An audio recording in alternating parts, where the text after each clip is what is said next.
The cabin filter is located behind the glove box. Open the glove box. Unhook the dampener arm. Remove the two stoppers in the glove box.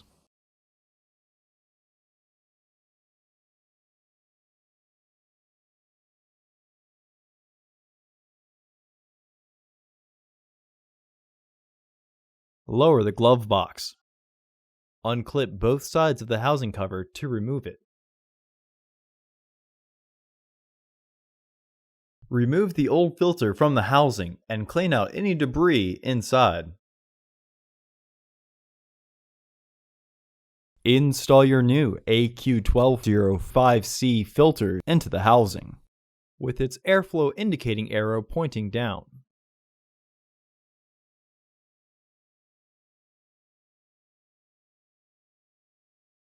Reinstall the housing cover.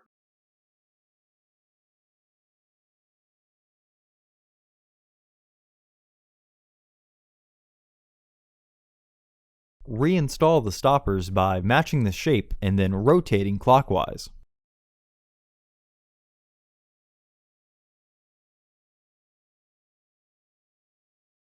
Reinstall the dampener arm.